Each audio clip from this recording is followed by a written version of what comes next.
Pitää olla unelmista vaan toteuttaa ne. Tätä videokirja. No niin, ehkä kirja on alkanut. Me ollaan nyt täällä mun suverenisesti itsehallinnoimalla Paratiisisaarella. Niitä itse asiassa sitä saarikunta itse asiassa juuri rajavartiosta niin käskystä pistettiin pojat laittamaan se Myanmarin ja mun Saimaan laivue merenpohjiin. No niin, musta kirjailijaksihan tänne ollaan tultu ja kuulemma kirjan kirjoittamisessa menee vuosi. Jos mä tein tän 2 kuukaudessa, niin sitten oli se kirja sitten ihan kuinka paska vaati, se on 2 kuukaudessa tehty kirja. Turpaani päähän katon, niin ja palveluskunta käyttöön. Tässä on nyt yksi kuva ja toinen kuuntelee ja yksi oikolukee. Olen suuryrityksen pääjohtaja.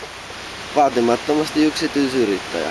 Kirjan varrella kusen useille lakerikengille. Se on oikein. Vittu, ketään ei säästele.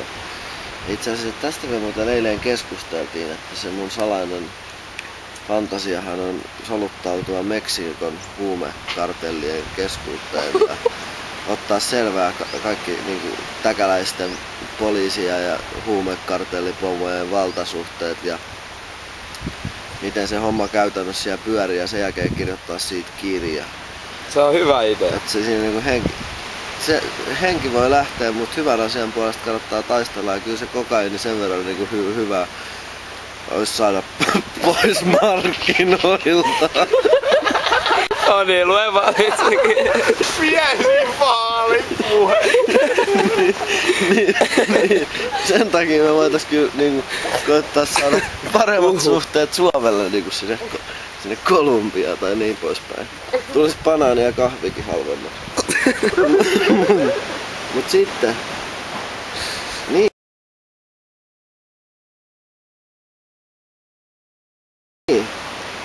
Ilman tällaisia arkemme sankareita emme koskaan saisi tietää, miten sairaassa ja saastuneessa maailmassa elämme. Miten valtasuhteet ja vallankäytön välineitä ohjailee yksin suunnaton rahanahneus ja suvaitsemattomuudet, rasismi. Ilmansa sillä kyllähän tuoppi pari päivässä pitää sydämen ja B-vitamiinit kunnossa. Ja sillä olihan taas niin raskas päivä ja tekemättömät työtkin vielä. No 3. ja sitten kuuntelemaan puolison nalkutusta. Piilokaapista lasi konjakkia, eihän tätä selvinpäin kestä. Pyhitetty lepopäiväkin painetaan duunia sillä tuplapalkalla saa muutaman ylimääräisen Punavuoressa sijaitsevassa anniskeluravintolassa, jossa viinilasikin hinnalla saisi lapselleen viikoksi vaipat. Yöpöydän vesilasi sivu ja valot päälle, on se kumma kun ei nukuta. Olemme fiksuja ja kekseliäistä kansaa, joten ainahan ratkaisu löytyy. Psykiatriahan suositteli ja määräsi minulle niitä erittäin mietoa nukahtamislääkkeitä. Masennukseesi sopiva lääkekoktail, jonka huuhtaistuasi et palaakaan enää eheytyneenä kuukauden päästä takaisin työhösi, vaan haet tuplasatsit näitä mieltä rauhoittavia ja rentouttavia unet tarjoavia täsmälääkkeitä. Kuulostaako tutulta? Tämä toteutuu vuosittain 10 000 suomalaisten kohdalla. Sanotaan, että unelmat ovat parhaimpia silloin, kun ne eivät käy toteen. Jos meillä olisi keinot ja laitteet toteuttaa kaikki haaveemme ja unelmamme, tekisimme niin. Totta kai tekisimme. Minä ainakin tekisin. Vaikka se todennäköisesti tuhoaisi ihmiskunnan hetkessä. Mä muuttaisin ton veden punaiseksi ja mitä se tappaisi jotkut kalat, jotka sitten taas kun ne pikkukalat, kun olisi isoilla kaloilla, olisi ravinta ja se tappaisi isot kalat. Ja sitten kun mä täysin muuttaa sen takaisin, mä muutankin sen takas siniseksi, niin sit niitä kaloja ei olekaan. Tajutte sitten mitä mä tarkoitan? Mä tajun. Tai jos mä haluaisin, että tässä olisi mun palatsi. 10 muutakin haluaisi, taisi yhtäkkiä päällekkäin palatseja ja kaikki romahtaisi, kaikki kuolisi. Yksi haluaisi polttaa tuon sademetsä sen takia, että sillä mansikat viljely edistys paremmin, kun tulisi tuhkaa. Ja toinen haluaisi kasvattaa siitä viidakaa ja 3 tehdä bungaloweja. Kaikki yhtäkkiä toteuttaisi ne, niin tää tuhostuu ihan hetkessä. Ja sit kaikilla tyhmien ratkaisuilla joku siirtäisi rantaviivaa vitusti, että saisi enemmän tilaa omalle tontille ja hienon semmoisen rantaterassin, niin se pyyhkäsi tsunamilla jonkun Havaijin maailmankartan, että se tsunami. Jo 12-vuotiaana Kreikan perhematkalla ollessamme tuonut taskussani 3 pientä kilpikonnaa. löysiensä ja muotifarkkujen taskuissa. Koneessa avasin reppuuni rakentaman terraarion ja syötin kaveruksiani vesimelonilla. Suomeen tultiin niin myin ne hintaan 3 kertaa 1000 markkaa ja teinilapsen taskurahat olivat hetken aikaa turvatut. Ihan oikeesti vai? Joo. Ihan oikeesti vai? Joo. Myös alle kouluikäisenä yrittäjäluonteeni huomattiin perhepiirissä. Pidin vanhemmilleni piano, nokkahuiluja ja rumpukonsertteja. Välillä sulkeuduin keittiön tunneiksi ja ovessa oli sen jälkeen ravintolani hinnasta menuineen.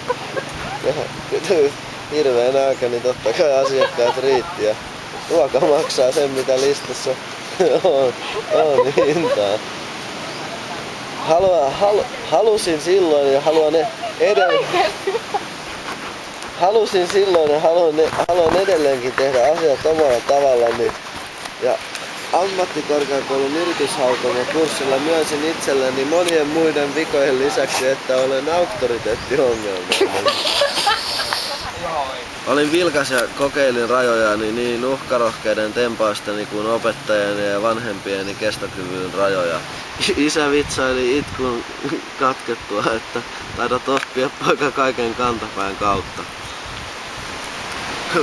Voi jos hän vain tietäisi kuinka juttua tulisinkaan vielä oppimaan samantapaisin seurauksin. Haluatko maksaa semmosen kylmän pissin? No niin. Yritysrahoitus hoitui noin. Minkä ikäinen sä sanoit, että sä olit? 14-15. Ei ollut mopoa vielä, 14. Mun reppari on kyllä se Kreikassa tuoda kilpikolla. 5-8-vuotiaana tein äitin ompelukoneella naisten hiuspidikkeitä, donitseja, joita myytiin äitini ystävättären kampaamossa. Isäni lautavarastosta nikkaroin lintulautoja ja olinpa kuulemma pysäytellyt leikkipoliisin varusteissani kotikatuni autoja vaatien ajokortteja ja markan ylinopeussakkoa. Todellista yrittäjyyttä. Mä oon ollut sairaalaa. Pelattuamme 6-vuotiaan pikkusiskoni kanssa taskurahamme hedelmäpeliin. Olimme toivottomia, koska vanhemmilta ei enää pelirahaa tippunut. Rakensimme pahvisen keräyslippaa, jossa luki Rei nuorten hyväksi. Tämän jälkeen kiersimme hotellikompleksin läpi oviin kolkuttajan ja pian oli tunneiksi pelikolikoita. Muistelisin tiedolleen noin 150 markkaa, en ole aivan varma. Vaikka rahankeräyslupaa emme tainneet pelihuumassa ehtiä hankkimaan, hävisimme viimeistä pennosta myöten keräysvaramme ja pelihimo oli tyydytetty. Ja rahat rehdisti raha-automaattiyhdistyksen koneessa. Seuraavana oli vuorossa karaoke ja olimme jo nousemassa lavalla laulamaan kaduilla tuuleen, kun vanhemmat hakivat jälkikasvunsa hoteisiinsa.